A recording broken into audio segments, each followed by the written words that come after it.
Picture this. You're looking up at the night sky, right? And you see something totally inexplicable. Like a light just darting around, completely defying physics. Exactly. And for your entire life, you've been conditioned by, movies, books, pop culture to just assume one thing. There's a spaceship. Right. That it's this nuts and bolts vehicle piloted by biological creatures who, I don't know, traveled millions of light years from deep space just to buzz our atmosphere. Which is what we've all been taught to think. Yeah. But what if we've had the map completely upside down this whole time? Because our mission today for this deep dive is to look at a massive stack of sources, books, New York Times investigations, academic essays that all point to this mind-bending convergence. It really is a lot to take in. It is. What if UFOs aren't coming from deep space, but from, well, beyond the grave? I mean, it is a profound paradigm shift, really. For decades, the entire institutional framework relied on what we call the extraterrestrial hypothesis. The ETH. Right, the ETH. The baseline assumption was always that these anomalies were purely physical. Like, if you see a craft, it must be made of metal, manufactured in some factory on another planet. Which makes sense on the surface. It does. But when you actually analyze the accumulated empirical data in these sources, that hardware-based model it collapses under its own weight. We are moving into a post-materialist paradigm. Okay, let's unpack this. Because transitioning from, aliens and spaceships to this kind of spiritual ecology is a massive leap for anyone to make. Oh, absolutely. So let's go back to where the modern obsession really started. I want to understand why that old nuts and bolts theory fell apart in the first place. Well, you really have to look at the 1947 flying saucer wave in the United States. Roswell and all that. Exactly. Back then, the military and the government, they treated this purely as an aerospace engineering problem. They were out there looking for radar trackings, landing traces, metallurgical debris. Right, they were treating it like they were trying to, reverse engineer a Soviet jet or something. Yes. They assumed that whoever was visiting us was bound by the exact same physical laws of thermodynamics, gravity, linear time, all the stuff that binds us. But I want to pause here for a second because the sources we're looking at mention that the phenomenon actually does leave physical traces sometimes. It does, which is what makes it so confusing. Yeah, there are reports of anomalous soil chemistry, right? Like altered zinc and phosphate ratios that suggest this extreme localized heating. Right. So if there is something physically interacting with the dirt, how does that square with the idea that this isn't a physical spaceship? And that right there is the core contradiction that baffled researchers for years. It interacts with the physical world, sure, but it fundamentally acts like a trickster intelligence. Trickster. Yeah, it leaves just enough physical evidence to confuse you, but it outright refuses to be captured on our terms. A really prime example of how this aerospace approach failed comes from Robert Bigelow. Ah, the aerospace entrepreneur? Exactly. He heavily funded government-affiliated research. Yeah. So in the 1990s and the 2000s, he poured massive resources into groups like NIDs and BASAS. And they were utilizing covert Pentagon money from the AAWSAP program, right? Right, exactly. And their primary focus was Skinwalker Ranch in Utah. Oh man, the famous 512-acre hotspot. The one and only. It's got a reputation for literally everything, from UFOs to poltergeists to, I don't know, weird creatures. And they brought in these comprehensive, heavily armed scientific teams to study it. They did. They equipped the ranch with the absolute most advanced sensors, visual cameras, physical tracking equipment available at the time. They wanted hard, irrefutable data. They didn't get it. No, because the intelligence operating there was highly reactive. The anomalous activity would spike dramatically right in front of the observers, like people seeing glowing orbs or strange creatures. But then the activity would cease the exact instant the scientific instruments were calibrated and aimed to record it. the sources mention cameras literally being vandalized from the inside. Or, batteries just draining in seconds right as an event was happening. It's almost comical. It is. It was actively evading them. It's like they were dealing with something that was telepathically aware of their intentions. Honestly, trying to capture that kind of data with physical cameras is like trying to catch a Wi-Fi signal with a butterfly net. That is a brilliant analogy. I love that. Thanks. I mean, you're just using the completely wrong tool for the medium, right? Exactly. A butterfly net implies you are hunting a biological, physical specimen in three-dimensional space. A Wi-Fi signal is non-local information. Right. So it proved unequivocally that a purely hardware-based military approach just cannot capture a non-local anomaly. And this realization is what really grounds Dr. Jacques Vallée's control system hypothesis. Tell me about the control system. Vallée suggested that the phenomenon uses physical stimuli not as literal technology, but as a psychological mechanism. It's a control system that introduces absurd or symbolic events into human culture. To what end, though? To actively update our mythology and our belief structures. The technology isn't matter or energy. The substrate is meaning itself. Wow. Okay, so if aerospace hardware can't capture this trickster and it's intentionally playing with our belief structures, then we really have to look to history and folklore to understand what these entities actually are. We do. We have to look backwards to move forwards.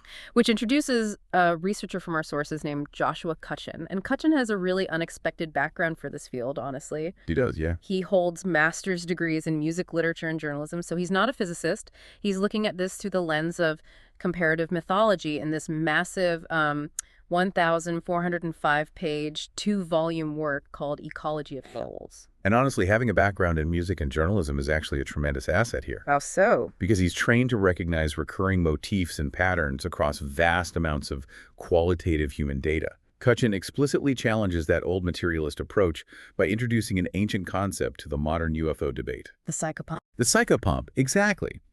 In classical mythology and traditional shamanism, a psychopomp is an entity like a god, a spirit, a guide, whose specific functional duty is to escort the souls of the newly deceased from the physical realm into the afterlife. So they're basically the transition guides. Yes, and Cutchin systematically analyzed thousands of cross-cultural narratives.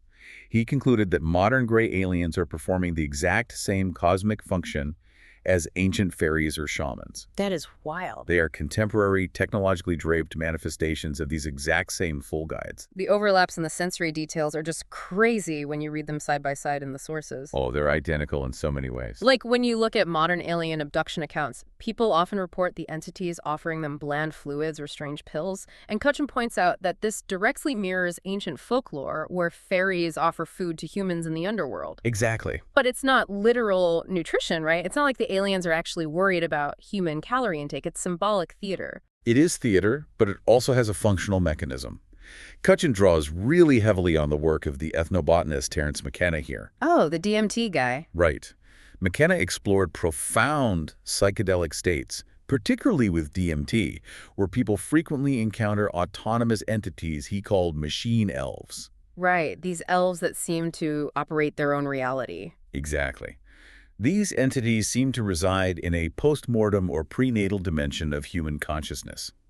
The offerings from aliens or fairies, these fluids or pills, are likely mechanisms to alter the witness's brain chemistry. To force a connection. Yes. Yeah. It alters their sensory perception to force a temporary interface with a non-physical reality. It totally reframes how we look at the phenomenon. There's this one quote from the sources that absolutely blew my mind. Which one? When religious scholars evaluate this psychopomp hypothesis, they point out that the military using advanced kinetic weapons to try and shoot down these glowing orbs is literally akin to, quote, trying to shoot down souls. It gives you chills, doesn't it?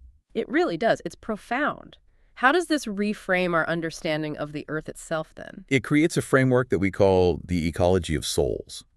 We have to stop viewing the Earth as merely a biological rock floating in dead space. Okay. It is actually a complex, multi-tiered spiritual ecosystem. In this framework, death and dying are not terminal biological endpoints. They're part of the system. Exactly. They are functional, dynamic mechanisms within a vast paranormal recycling system for non-local consciousness. UFOs, cryptids, apparitions, they are all interconnected components maintaining the balance of this ecology. But if this is a function in ecosystem, we should see modern people interacting with it right now, right? Not just an ancient myth. And we do. Right. The modern data from direct experiencers perfectly mirrors these ancient psychopomp encounters. Which means we have to talk about Whitley Strieber and his late wife, Anne. A hugely important case study. Whitley authored Communion, which is that iconic 1987 book about his own abduction experiences, the one with the famous alien face on the cover. Right. And following the massive cultural impact of Communion, the Striebers received hundreds of thousands of letters from people all over the world detailing their own anomalous encounters. Hundreds of thousands. That's so much data. It's a mountain of data. And Anne Strieber took on the monumental task of acting as the primary researcher. She meticulously cataloged all these accounts. And she didn't just read them, right? She was looking for patterns. She looked for the data points the experiencers were too afraid to highlight themselves, and she discovered a startling, undeniable pattern. The UFO ghost intersection. Yes. She found that experiences of direct contact with alien entities were almost inevitably accompanied by encounters with ghosts or the spirits of the dead. It's such a bizarre correlation until you understand the framework. I know. Abductees were literally reporting seeing their deceased relatives standing aboard these alleged extraterrestrial craft. Which logically led Anne to conclude from this data that extraterrestrials and deceased humans are interrelated manifestations. They're occupying the exact same dimension of reality. Exactly. They function outside the rigid boundaries of physical space-time. But where this moves from a working hypothesis to a profound personal reality is what happened when Anne passed away in 2015. Right, because before she died, she had become an intensive expert in afterlife studies. She knew the literature inside and out. She did it. And knowing she was going to transition, she formulated this ingenious plan of contact. She wanted to reach Whitley from the other side, using everything she knew about UFO contact modalities and survival research. And according to their co-authored book, The Afterlife Revolution, this structured contact began just 90 minutes after her physical death. 90 minutes, that is fast. Very fast. Right. And the communications describe the afterlife not as a static geographic place, like, a city in the clouds with pearly gates. Right, not the cartoon version. No, she described it as an active, dynamic state of being. She called it light alive, where the ultimate goal of enlightenment is reached when there is nothing left of us but love. Here's where it gets really interesting, though. Straber talks about this concept of objective love in the sources. Yeah. Objective love. He argues that a living person can actually use meditative tools and the disciplined practice of this objective love to hit a sweet point, like an energetic connection. Can you explain how that actually works as a mechanism? So in this framework, love isn't just an emotion. It's not just a chemical reaction in your biological brain. It is a literal, quantifiable frequency. A frequency? Yes. It acts as a bridge between the physical and the non-physical worlds. By disciplining the mind to hold a state of objective love, which is love devoid of selfish attachment, a living person can tune their consciousness. Like tuning a radio dial. Exactly. You tune it to the exact frequency of the non-local realm. It dissolves the veil, allowing the living to communicate with discarnate souls. The UFO phenomenon acts as a macro-level mechanism to force humanity to realize this. To realize that consciousness is the foundation. Right, that consciousness tuned by intent is the fundamental building block of the universe. Okay, I have to push back hard here, though. Go for it. I mean, I completely buy the personal, subjective experience of tuning a frequency through love. That makes emotional sense. But what about the hardware? The physical evidence. Yeah. If you're listening to this and thinking, okay, but how does a ghost make a physical spaceship appear on radar? That is the wall researchers hit. It is the ultimate sticking point. When a highly trained Navy pilot is tracking a physical craft on radar and they watch it drop 80,000 feet in a single second without a sonic boom, you can't love a radar hit into existence. How does a non-local soul drop the temperature of the air and register on military equipment? And that is the exact friction point where physics has to evolve. To answer that, we have to look at panpsychism. Panpsychism. Break that down for us. This is the philosophical and scientific model suggesting that physical matter is actually a secondary, almost illusory byproduct of a primary consciousness. So matter comes second. Exactly. Matter doesn't create consciousness. Consciousness creates matter. Under this model, a UFO isn't a ship that flew here from Mars. It is a construct of what researchers call invisible matter. Invisible matter. It's non-local consciousness, temporarily intruding into our baseline physical frequency. It thickens into our reality just enough to reflect radar waves or alter soil chemistry, and then it dissolves back into the non-local ecosystem. Oh, wow. So it doesn't break the sound barrier because it's not moving through space. Right. It's shifting through dimensions. So it's essentially a holographic projection with temporary mass. That completely changes the context of literally everything we've been discussing. It changes the entire playing field. And this bridges us directly to the rigorous scientific and journalistic frameworks testing this non-local theory. Because we have to talk about Leslie Kean. An incredible investigative journalist. Right. She co-authored the groundbreaking 2017 New York Times report on the Pentagon's secret UFO program. But she applied that exact same uncompromising methodology to postmortem survival in her book Surviving Death. Keen recognized that to truly understand the UFO, you have to understand consciousness first. Her working hypothesis is that the brain is not a generator of consciousness. Not like a fire generates heat. Exactly. Instead, the brain is acting as a receiver or a transceiver.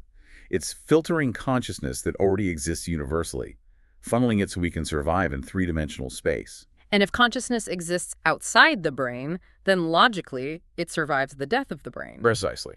But Keen didn't just theorize this. She grounded it in highly verifiable cases. She worked with Dr. Julie Beischel, who utilized these multi-tiered, double-blind protocols with mediums. Like the UK-based physical medium Stuart Alexander. Right.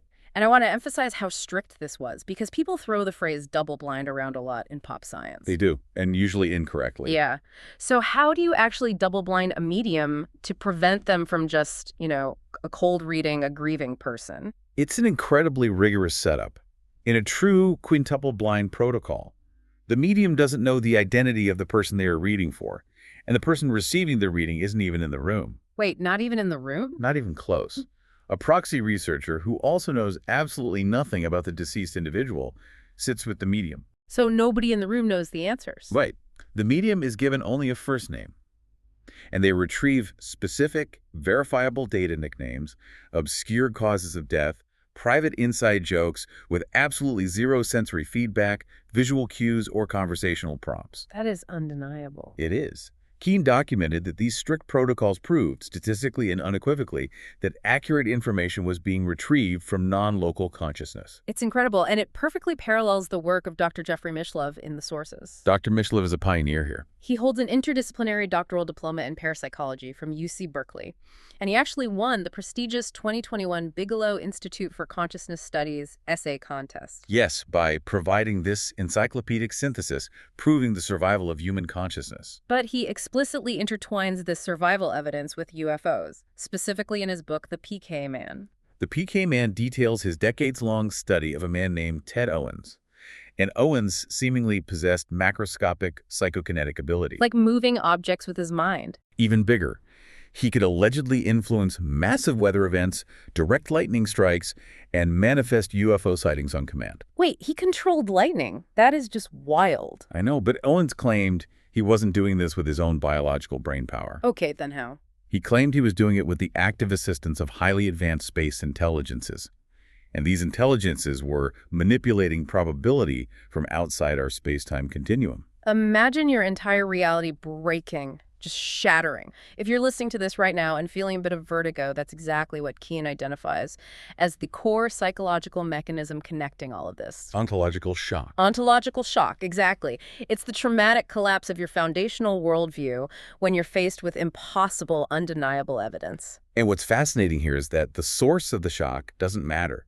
Whether you are that Top Gun Navy pilot tracking a physics-defying craft that thickens into reality, or you're a grieving widow receiving incontrovertible, double-blind proof from a medium that your spouse is still alive in another form. The psychological result is identical. Your materialist map of the universe just burns up. Exactly. You are interacting with the exact same non-local mechanics. And Keen notes that while this shock is initially terrifying, once individuals integrate it, it almost universally leads to a profound reduction in the existential fear of death. And this ontological shock isn't just a fringe academic exercise anymore, which is what I find so fascinating. Oh, not at all. It is actively rerouting millions of dollars in private and institutional funding right now. Think back to Robert Bigelow. He's back in the picture. Right. The aerospace billionaire who was trying to catch UFOs at Skinwalker Ranch with cameras and sensors. That ontological shock, that's what hit him. It absolutely did. He realized you can't catch a Wi-Fi signal with a butterfly net. We literally went from the Pentagon trying to shoot these things down to billionaires funding mediums to ask ghosts for advice on human evolution. How did that pivot actually happen? Bigelow recognized the ultimate limitations of the aerospace approach. He realized the phenomenon was a reactive intelligence manipulating meaning, not just matter. So he changed tactics. He did. In 2020, he initiated a historic pivot and founded BICS, the Bigelow Institute for Consciousness Studies. He moved completely away from chasing elusive physical craft. Because that was a dead end. Right. He posited that humanity's ultimate evolution relies on understanding the transition from incarnate biological beings to discarnate entities. And that led to the 2021 essay contest, where he distributed $1.8 million to establish a baseline of proof for survival. Which Mishlove won. Exactly. But BICS didn't stop there. Between 2022 and 2024, they launched the challenge. They reviewed 140 rigorous academic applications to fund projects aimed at establishing real-time interactive communication with the other side. They wanted to build a literal spirit radio using accredited mediums under strict scientific controls. And the findings published in their 2024 reports are deeply intertwined with the messages people have been receiving from UFO close encounters for decades. It all connects. Dr. Melvin Morse's team, for instance, reported that the spirit world is actively trying to provide an urgent cosmic warning. What was the message? The message retrieved was, learn to love or be destroyed by your own technology and hate for each other. That is exactly what the abductees say the aliens tell them. It's the exact same warning from the exact same source. It is. But there's a limitation to their help, right? Yeah. Because the spirits, or entities, whatever you want to call them, respect human free will. Yes. The Campion Consciousness Research Team found a broad consensus in their BICS data. Spirits are highly available to assist humanity, but they are bound by cosmic laws of free will. So they can't just fix it for us? No, they cannot intervene unless invited. Humans often fail to progress simply because we fail to collectively ask for assistance. Furthermore, researcher Carol Williams suggested in her report that emerging physical technologies might eventually be co-opted to enhance this communication. Technologies like what? Specifically artificial intelligence. AI excels at recognizing patterns in massive noise sets. It could potentially be used to filter the non-local frequency, allowing the other side to solve human problems and establish clearer communication. Wait, using AI as a spirit radio to parse the data of the afterlife? That is unbelievable. It sounds like sci-fi, but if we synthesize all this data, the folklore, the strict double-blind mediumship, the physics-defying UAP thick with invisible matter, we arrive at a unified theory. And what is that theory? The UFO acts as a cosmic thermostat. It is an interface mechanism operating directly on our belief structures. So it's adjusting us. Exactly. Mm-hmm. Whether it's a fairy offering multidimensional food to alter your brain chemistry, or a gray alien delivering an apocalyptic warning about our technology, the purpose is the same: to incrementally upgrade our psychological framework and ensure this spiritual ecology remains balanced. So what does this all mean for you, listening to this right now? Under the old extraterrestrial hypothesis, the alien experience was incredibly exclusive. You had to be lucky enough to be standing in a cornfield in the physical flight path of a visiting spaceship. Which is pretty unlikely. Very unlikely. But under this new non-local consciousness model, the anomalous experience is totally democratized. Because every single human being will eventually experience the transition of death, you already possess the innate, latent hardware to interface with these non-human entities right now. You carry the equipment with you. Right. The division between the living and the dead and the boundary between humanity and the alien might just be a temporary illusion caused by the biological filter of our brains. Which leaves us with one final vital thought. Let's hear it. If our biological brain acts as a transceiver, intentionally filtering out this vast, vibrant ecology of souls, just so we can successfully function in three-dimensional space, what happens to our reality when humanity finally learns how to permanently turn that filter off? Something to think about the next time you look up at the night sky. Keep questioning your reality.